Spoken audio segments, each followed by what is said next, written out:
A man knows when something is off. The rhythm of the hammer, the crackle of the forge, things you can trust. A wife who flinches at your touch? That, you can't. My name is Daniel Kincaid. I'm 52 years old, and I own Kincaid Forge, passed down through 5 generations. I don't say much, but I don't need to. My work speaks for me. The heat of the forge was steady, the way it always was. My hands moved by habit, shaping a horseshoe over the anvil, the clang of steel ringing through the workshop. Matthew was at the other end, hammering away at a piece of iron, sweat dripping down his forehead. The kid was good, eager, fast learner, but still got ahead of himself sometimes. Wrists too stiff? I said, barely looking up. Matthew grunted, adjusted his grip, and struck again. Better. The shop door swung open, letting in a blast of autumn air. Ed Miller, the rancher from up north, stomped in, thick boots caked in dust. Got those hinges ready? He asked, voice carrying over the hammering. I nodded, grabbed the finished set from the workbench, and set them down with a solid thud. Reinforced them. Should hold. Ed inspected them, gave a grunt of approval. Damn fine work, as always. He pulled out his wallet. How much? 100 even. Hell, that's a steal. He handed over the bills, then leaned against the counter, adjusting his hat. Saw your wife in town earlier. Looked real dressed up. Where's she headed? I barely glanced up. Didn't ask. Ed chuckled. That's marriage for ya. You still coming to the harvest dinner next weekend? Maybe. Ed nodded, gave Matthew a quick, keep at it, kid, and headed out, boots scuffing against the wood floor. I set the money in the lockbox under the counter, then went back to work. Ellie had been dressing up more lately, running errands that took longer than they used to, coming home with that faraway look in her eyes, like she wasn't really there. It didn't sit right. The dinner table had always been quiet, but lately, it felt like silence had weight. She'd push her food around, glance at her phone, try to act normal. Tonight was no different. I cut into my steak, took a bite, chewed slow. Where'd you go today? She didn't look up. Ran some errands. Stopped by the bookstore. Which one? She hesitated, just for a second. The one by the bakery. The one that had closed last month. I didn't say anything, just nodded and kept eating. She shifted in her seat. Might go visit my sister next weekend. Yeah. She and the kids want me to come up for a few days. Another lie. I wiped my mouth, set my napkin down. Take the car if you need it. Her fork clinked against the plate. She glanced up, searching my face like she was trying to figure out what I knew. I didn't give her anything. After dinner, I went back to the shop. The forge had cooled, but I stoked the embers back to life, heat rolling over my arms. Metal didn't lie to you. It didn't shift and change when you weren't looking.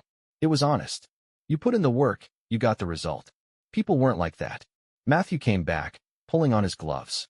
Need me to finish those brackets for Mrs. Talbot? I nodded. Keep 'em even. He worked quietly, only the hammer and the hiss of steam filling the shop. After a while, he asked, You ever think about taking a break? I snorted. For what? He shrugged. I dunno. Maybe go somewhere. Do something different. I shook my head, adjusting the piece I was working on. This is what I do. Matthew didn't press. He knew better. I let the fire burn long into the night, keeping my hands busy, keeping my mind steady. Something was coming. I could feel it. And when the time came, I wouldn't be caught off guard. The next morning, the sky hung low with gray clouds, the kind that threatened rain but never quite delivered. I didn't mind. Weather didn't change much inside the forge. The fire burned just the same, and there was always work to do. Matthew showed up early, wiping his hands on his apron as he stepped inside. Got the nails done for Mr. Carter. What's next? I nodded toward a stack of iron rods. Brackets for the general store. You know the measurements. He nodded and got to work. No wasted words, no standing around.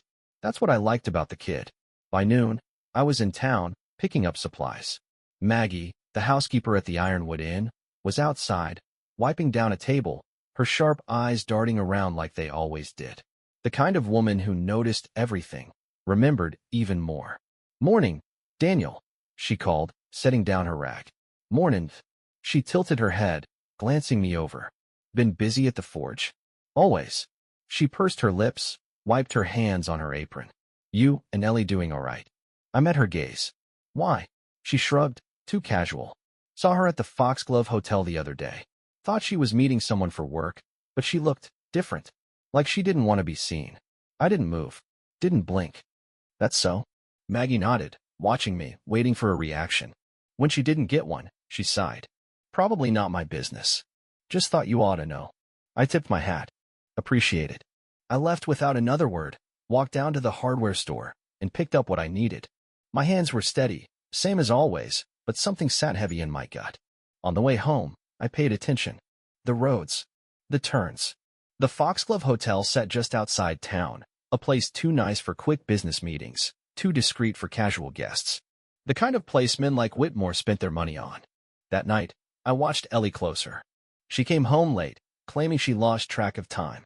She set her bag down, went into the kitchen, moving like nothing was wrong. I leaned against the counter. Where were you? She didn't flinch, but her shoulders went stiff for half a second. Ran into Lisa. We got coffee. I let the silence stretch. She glanced at me, forced a small laugh. Why? You keeping tabs on me now? No. I picked up my glass, took a slow sip. Just asking. She turned away, busied herself with the dishes. It's nice to have a life outside of routines, you know. I set the glass down. Yeah, I know. Later that night, when she was asleep, I got up, walked through the house, taking note of things I hadn't before. The way her jewelry sat different on the dresser. The faint scent of cologne in the hallway. The mileage on her car. I went into my office, opened the lockbox, and started moving things. Bank statements, land deeds, insurance papers. I had never thought to double-check before. Never had a reason to. Now I did. By the time I was done, the important things were locked away where only I could get to them. Ellie was still asleep, curled on her side, looking peaceful. I watched her for a moment, then turned off the light. It was a quiet thing, that kind of betrayal. Not loud, not dramatic. Just a shift, like the way a crack forms in metal before it breaks. I wasn't going to let myself be broken. A week passed, and I didn't say a word about what I knew. I worked, ate, slept. Same as always. Ellie kept up the act, pretending everything was fine, but I saw it in the way she moved, too careful, too aware of herself. The guilt hadn't set in yet. She still thought she was ahead, that I was none the wiser. I let her believe it. Midweek, I drove into town under the excuse of picking up a new order of coal for the forge. Instead, I stopped by the Ironwood Taxi Depot, a squat building just off Main Street. Inside, the dispatcher, Roy Mercer, sat behind a cluttered desk, headset on, cigarette smoldering in an ashtray beside him. He glanced up as I stepped in. Kincaid, thought you did your own hauling. Usually do. I leaned against the counter. Figured I'd ask you something while I was here. Roy took the cigarette from his lips, tapped it against the tray. What's on your mind? My wife's been taking a lot of cabs lately. Thought she preferred to drive. He shrugged, reaching for a clipboard. What's her name? I didn't answer right away. Just looked at him. He nodded, flipped through the sheets. Kincaid. Yeah, Eleanor Kincaid. She's been getting picked up near your place, always heading out toward the lake. Summerhouse District. I exhaled slow. That right. Roy rubbed his jaw, watching me. You need me to stop sending cars her way? No. Just needed to know. I slid a few bills across the counter, nodded my thanks, and left. I knew the place she was going. Gerald Whitmore's summer house, the kind of place you didn't own, you had it maintained. A property for entertaining, impressing, indulging. A place where a woman like Ellie, restless and looking for something new, could feel like she was stepping into another life. That evening, she walked through the door, setting her purse down like it had been just another day. I was at the kitchen table, sharpening a set of chisels. How was your sister? I asked without looking up. She hesitated, then pulled off her coat. Good. Kids are getting big. I set the chisel down, reached for the next. Did you bring anything back? Another pause. Forgot. Next time. I nodded, running the whetstone along the blade. She lingered in the doorway for a second longer, then left the room. The next morning, I went to the bank, had her name removed from the joint account. Opened a private one for myself. Locked down what mattered. She still thought she was ahead. That she was playing it smart, keeping everything under control. She had no idea she'd already lost. Friday evening, I parked my truck a quarter-mile from the summer house and killed the lights. The lake was still, reflecting the porch lights of the house against the water. I sat for a minute, watching, listening. The wind pushed through the trees, rustling dry leaves, but there wasn't another sound. No traffic, no neighbors. The kind of place where people did what they wanted and expected no one to notice. I stepped out, boots crunching against the gravel. I didn't bother being quiet. Walked up the driveway, past the polished black sedan parked near the entrance. Whitmore's, no doubt. Expensive, like everything else about him. The door wasn't locked. Inside, the place smelled like wine, perfume, and money. Polished floors, thick rugs, art on the walls that probably cost more than my forge. A glass sat half empty on a table near the couch, lipstick on the rim. Footsteps. Then voices, low, murmuring. I followed the sound down a short hallway, past a half-open door. Ellie was sitting on the edge of the bed, wrapped in a silk robe, hair damp like she'd just showered. Whitmore stood near the dresser, buttoning his shirt, calm as ever. Neither of them saw me until I was leaning against the doorframe. Ellie looked up first, eyes going wide, mouth opening like she was about to speak, but forgot how. Whitmore turned, slower, face barely shifting. I glanced around the room, took in the details. Her clothes folded on a chair. A fresh bottle of bourbon open on the counter. A small, red jewelry box sitting near the nightstand. Expensive, no doubt. You could have just left, I said, voice steady. Would have been easier. Ellie swallowed, hands gripping the robe tighter around herself. Daniel, don't.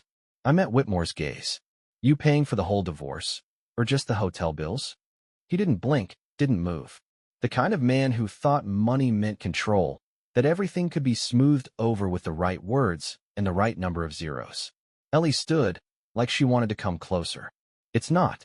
I cut her off with a look. You don't have to explain a damn thing. Just answer me this. When was the last time you planned on telling the truth? Silence. That was my answer. I reached into my coat pocket, pulled out the iron ring I'd forged the night before. Solid, rough, blackened with soot. Tossed it onto the dresser, where it landed with a dull clink. Ellie looked at it, brows pulling together in confusion. What is that? A reminder, I said. Something to keep, since you won't have my name anymore. Whitmore exhaled through his nose, the closest thing to amusement I'd seen from him. You've made your point, Kincaid. No need for dramatics. I turned to him slow. You think this is dramatic? His jaw twitched, but he didn't say anything. I stepped back into the hallway, then glanced at Ellie one last time. Don't come home. I walked out, shutting the door behind me, and left them standing there, with nothing but each other and the wreckage they'd made.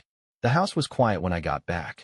Not the kind of quiet you appreciate after a long day's work, but the kind that settles deep, like something hollowed out and left behind.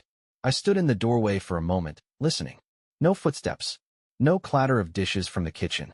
No faint hum of Ellie's voice on the phone, talking to someone she'd say was her sister. Just stillness. I walked to the bedroom, opened the closet. Half empty. She hadn't taken everything, just what mattered to her. A suitcase was gone, the jewelry box on the dresser missing, the scent of her perfume lingering but fading. She had been planning this, at least in some way. A slow exit, one she thought she'd be in control of. I just sped up the process. I shut the closet door, went into my office, and opened the safe. Everything was in place. The deeds, the account numbers, the papers I'd had drawn up. I pulled out the envelope I'd set aside days ago, walked back into the kitchen, and left it on the counter. Divorce papers, signed, notarized, ready to go. Nothing left to negotiate. The next morning, I showed up at the forge before the sun was up. Matthew was already there, setting up the workspace, glancing at me like he was waiting to ask something. I didn't give him the chance. We've got a big order from the ranchers coming in today, I said, pulling on my gloves.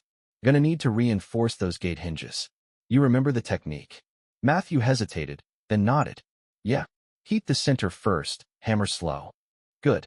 Start now. He didn't ask about Ellie. Didn't ask why I was here earlier than usual, working harder than I needed to. He just nodded and got to it. That's why I liked the kid. He understood the way things worked. By midday, the heat was thick, sweat rolling down my back as I shaped steel over the anvil. Work was the one thing that didn't change. The fire burned the same.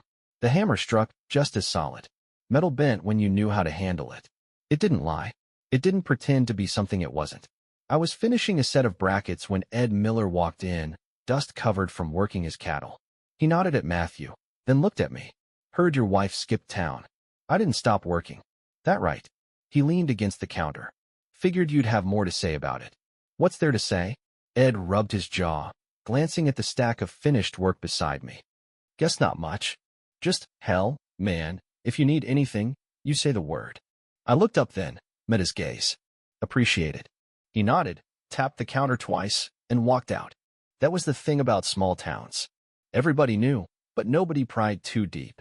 If a man wanted to talk, he would. If he didn't, folks let him be.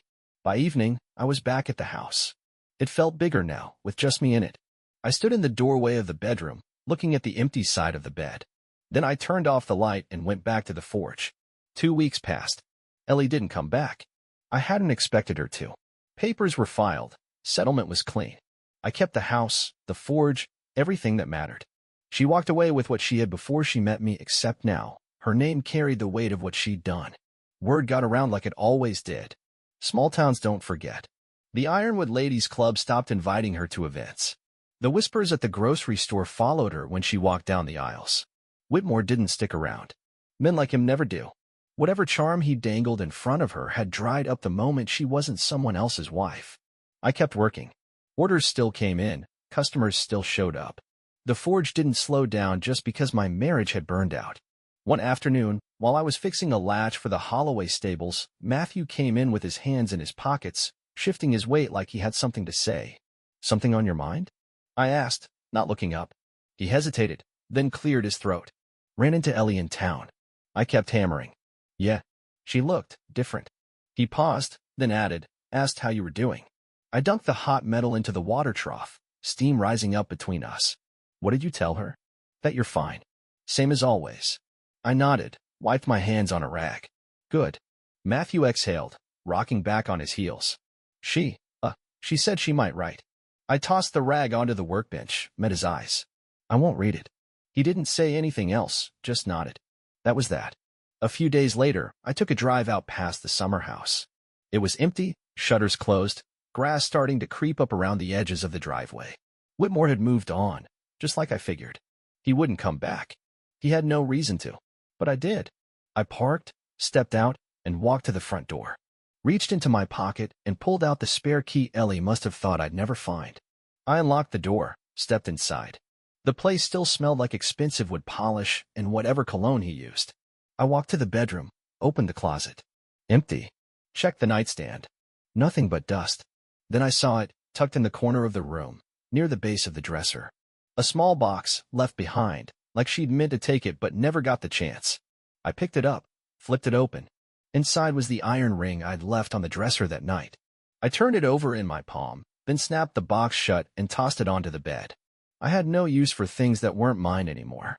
The sun was setting by the time I got back home. I stood outside the forge for a minute, watching the light hit the sign above the door, Kincaid Forge, 5 generations strong. Matthew was inside, stoking the fire, ready to start on the next day's orders. I rolled up my sleeves, walked in, and grabbed a hammer. Work wasn't just what I did. It was who I was. And that was never going to change. 5 years passed. The forge never stopped. Seasons came and went, but the fire burned the same. Matthew was no longer an apprentice. He was a partner. He'd earned it. His hammer strikes were sure, his hands steady. Customers trusted him now, not just because he worked under my name, but because he'd built his own. I still worked every day. I still came home to a quiet house. But it was mine, through and through. No lingering perfume, no soft lies hanging in the air. Just the scent of iron, sweat, and the kind of peace that only comes when you know exactly where you stand. One afternoon, while I was at the general store, picking up some nails and a bag of coffee, Ed Miller caught my eye from across the room. He wandered over, tipping his hat, his usual smirk on his weathered face. Got a letter for you, he said, fishing into his jacket. I didn't take it right away. Who from? Ed just raised an eyebrow. Who the hell do you think? I took it, turned it over. My name, written in that familiar cursive. No return address. Guessing you don't want it, Ed said. I folded it once, tucked it into my pocket. Didn't say that. He grunted, crossing his arms. You gonna read it? I grabbed the bag of coffee off the counter, tossed a few bills down. Already know what it says. Ed watched me for a second, then nodded, like he understood something without me having to explain it. Figured. I left, went home, and didn't open the letter. That night, I sat outside the forge, watching the fire flicker through the open doors, listening to the sound of Matthew finishing up a set of custom hinges. The weight of the letter sat in my pocket, but it didn't feel like it belonged there. After a while, I pulled it out, tossed it into the forge, and watched the flames eat it whole. Some things are worth remembering. Some things aren't. Ellie had made her choice. I'd made mine. The next morning, a man stopped by the forge looking for work. Rough hands, good build, eyes that carried the kind of weight that only comes from losing something important. I knew that look. You ever worked metal before? I asked. No, he admitted. But I can learn. I studied him for a second, then nodded. Come back tomorrow. Before sunrise. Don't be late. He gave a short nod. No nonsense. No pleading. Just a man ready to work. I watched him walk off, then turned back to the fire, rolling up my sleeves. Some men spend their lives chasing things that slip through their fingers. Others build something solid, something that lasts. I knew what kind of man I was.